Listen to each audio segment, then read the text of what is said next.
है। जो सबसे पहली बात जो हमने की थी वो हमने साइन डिस्टेंस की बात की थी कि अगर आपको एक लाइन दे रखा है which is a x plus b y plus c is equal to 0, it's coming in the board. Okay, ये लाइन है a x plus b y plus c is equal to 0 और ये आपका एक पॉइंट है ए और यहां से एक लाइन इसको कनेक्ट कर रहा है, यहां पे लेट्स से ऐसे कनेक्ट कर रहा है, let's say this is B. Okay, और इस लाइन का एंगल ऑफ स्लोप मतलब पॉजिटिव एक्स एक्सिस जो एंगल है वो थीटा है और ये जो ए पॉइंट है वो x1 y1 है। आपसे पूछा गया है कि ये r क्या होगा, मतलब ए बी साइन डिस्टेंस क्या होगा। ये IIT JEE क्वेश्चन है जो आपको मैंने याद करने को बोला है और r क्या होगा, r होगा minus of ax1 plus by1 plus c upon a cos alpha plus b sine alpha. और अगर इसी का मुझे शॉर्टेस्ट डिस्टेंस निकालना है with a sign r perpendicular, तो r परपेंडिकुलर क्या होगा, r परपेंडिकुलर होगा minus of ax1 plus by1 plus c upon, since ये फ्रैक्शन है तो मुझे इसको मैक्सिमाइज करने के लिए पूरा फ्रैक्शन मिनिमाइज हो जाएगा, तो इसको मैक्सिमाइज कैसे करते हो, under root a square plus b square. उसके बाद इसी को हमने जनरलाइज किया था कि अगर आपको किसी भी पॉइंट का डिस्टेंस निकालना, अगर ये पॉइंट है x1 y1 और अगर आपको एक लाइन दे रखा है ax plus b y plus c is equal to 0 और आपको ये डिस्टेंस निकालना है, शॉर्टेस्ट डिस्टेंस निकालना है, तो d क्या हो जाएगा, आप सीधे मॉड लगा सकते हो ax1 plus b y one plus c upon under root a square plus b square. तो आपने साइन डिस्टेंस से ये तीन आइडिया सीखा था। इसी साइन डिस्टेंस से हम आगे बढ़े थे किस चीज पे,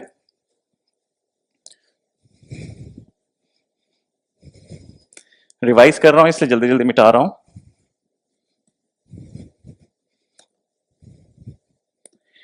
इसके बाद हमने बात की थी कि अगर आपके पास दो पैरेलल लाइन है, अगर आपके पास दो पैरेलल लाइन है, एक का इक्वेशन है ax plus b y plus c one is equal to 0, दूसरे का है ax plus b y plus c two is equal to 0 और आपसे अगर कोई शॉर्टेस्ट डिस्टेंस पूछ रहा है, ये d पूछ रहा है दोनों पैरेलल लाइन का, तो आंसर क्या होगा, d is equal to mod c1 minus c2 upon under root a square plus b square. उसके बाद अगर आपको कोई लाइन ऐसे जो है जो इसको इंटरसेप्ट कर रही है, इसका इक्वेशन मान लीजिए है px या मान लीजिए इसका जो स्लोप है वो है tan अल्फा, अगर इस लाइन का स्लोप है tan अल्फा और आपको ये लेंथ ऑफ ट्रांसवर्स निकालना है, तो L क्या हो जाएगा, mod c1 minus c2 upon a cos alpha plus b sine alpha. इस तरीके से हमने लेंथ ऑफ ट्रांसवर्स भी निकालना सीखा था। इसी आइडिया को लेते हुए, साइन डिस्टेंस की आइडिया को लेते हुए हमने एरिया ऑफ पैरेललोग्राम भी निकालना सीखा था। एरिया ऑफ पैरेललोग्राम क्या था आपका, ये पैरेललोग्राम है जिसका इक्वेशन स्लोप इंटरसेप्ट फॉर्म में दिया हुआ है, ध्यान रखिएगा स्लोप इंटरसेप्ट फॉर्म में दिया हुआ है।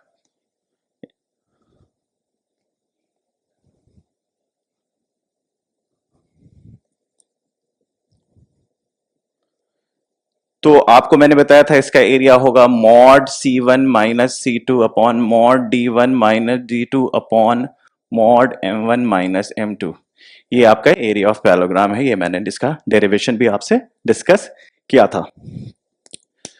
उसके बाद हम आगे बढ़े थे और हमने देखा था कि किसी भी लाइन के रिस्पेक्ट में ax plus b y plus c दिया हुआ है आपको, और अगर आपको ये पॉइंट P है, ये पॉइंट Q है, तो हम कैसे पता करेंगे कि दोनों का रिलेटिव पोजीशन क्या है, P और Q अपोजिट साइड है कि नहीं। तो आपको पता था, मैंने साइन डिस्टेंस का कॉन्सेप्ट यूज करके बोला था कि P को आप इसमें डालोगे, Q को आप इसमें डालोगे और दोनों का सिर्फ साइन देखोगे। क्या देखोगे, साइन। अगर दोनों का साइन सेम आता है तो इसका मतलब दोनों सेम साइड हैं, और दोनों का साइन अगर अपोजिट आता है तो इसका मतलब अपोजिट साइड है। इसी आइडिया को हम आगे लेके बढ़े थे, और आगे लेके क्या बढ़े थे, हमने रीजन ड्रॉ करना सीखा था कि कैसे आपको इन इक्वेशन ड्रॉ करना है, उसके बारे में हमने बात की थी। उसके बाद हमने बात की थी कि अगर दो इंटरसेक्टिंग लाइन है, L1 L2। तो आपको मैंने कहा था ये दोनों, जो ये अगर कोई दो पॉइंट इसी क्वाड्रेंट में लाई कर रही है तो हम कहेंगे they are lying in the same quadrant. जब दो आजू बाजू लाई कर रही है तो हम कहेंगे एडजेसेंट क्वाड्रेंट, और जब अपोजिट लाई कर रही है तो हम कहेंगे अपोजिट क्वाड्रेंट। इसके लिए हमने पूरा टेबल ड्रॉ किया था कि L1 ये है, L2 ये है, क्वाड्रेंट की पोजीशन ये है, और टेबल क्या ड्रॉ हुआ था कि दो पॉइंट है P एंड Q, अगर दोनों सेम साइड है with respect to L1, same side है with respect to L2, same opposite और अपोजिट सेम, और चौथा क्या था, अपोजिट अपोजिट। ये एक ही केस है, इसको दो केस बनाने की जरूरत नहीं है। अगर सेम सेम है तो आप कहोगे सेम क्वाड्रेंट, अगर सेम अपोजिट है तो आप कहोगे एडजेसेंट, और अपोजिट अपोजिट है तो आप कहोगे अपोजिट क्वाड्रेंट। और इस पे हमने सवाल भी किए थे, right.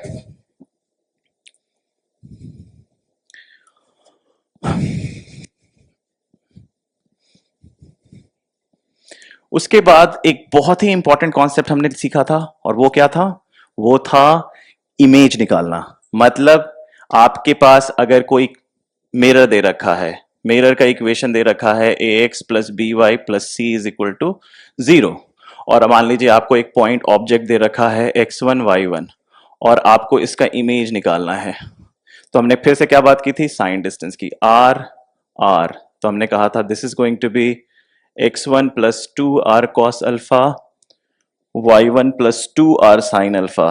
The question was what is r and what is, तो आपको पता है r तो आप सीधे निकाल सकते हो क्योंकि परपेंडिकुलर डिस्टेंस है, तो r हो जाएगा minus of ax1 plus by1 plus c upon under root a square plus b square. और आपको cos अल्फा sin अल्फा निकालने के लिए आपको इसका स्लोप पता होना चाहिए।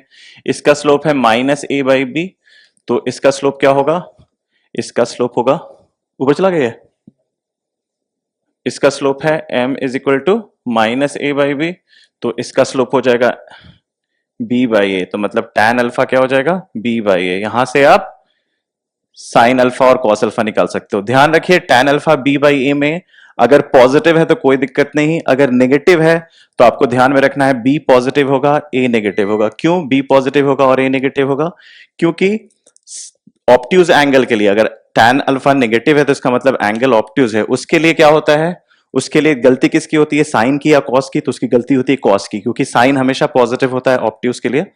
तो इसलिए अब ये चीजों को ध्यान में रखना होता है। इसके साथ साथ हमने पॉइंट के साथ साथ किसी कर्व का भी इमेज निकालना सीखा था। कैसे बताइए, जैसे अगर मान लीजिए आपको इक्वेशन दे रखा है, ये एक कर्व है और आपको इसका इमेज निकालना है, ये इमेज, ये कर्व का इक्वेशन आपको दे रखा है y is equal to f x, है ना, और आपको ये इक्वेशन दे रखा है ax plus b y plus c is equal to 0, और आपको इसका मिरर इमेज निकालना है इस कर्व का। तो आप इसको बेसिकली क्या करोगे, आप इसमें x को t रिप्लेस करो, सिमिलरली y को लिया तो आप पैरामीटर y को ft लिख दो, सो आपका पैरामीटर यहां से आ जाएगा। इस पॉइंट को आप ले लो t कॉमा ft, और इस पे r लगा के you will get something in function of t and function of t। So what you will get your image as a function of t and a function of t, जिसमें x क्या है gt, y क्या है ht। Now इससे क्या करना है, eliminate t, क्योंकि पैरामेट्रिक लोकस से अल्जेब्रिक लोकस जाने का तरीका आपको पता है कि एलिमिनेट t, तो आपका जो आएगा that will turn out to be your locus. तो आइए अब लेक्चर शुरू करते हैं। हमने काफी डिटेल्ड रिवीजन किया, आई एम श्योर अभी आप लोगों को कहीं पे दिक्कत नहीं होगी, और आपको पता चल गया होगा कि साइन डिस्टेंस कितना इंपॉर्टेंट है, आर की एक्सप्रेशन कितनी इंपॉर्टेंट है। उससे ऑलमोस्ट अब तक की सारी लेक्चर आपकी कवर हो गई है। तो आइए देखते हैं लास्ट क्वेश्चन, अगर आपको याद हो तो दैट वाज क्वेश्चन नंबर 60। तो क्वेश्चन नंबर 60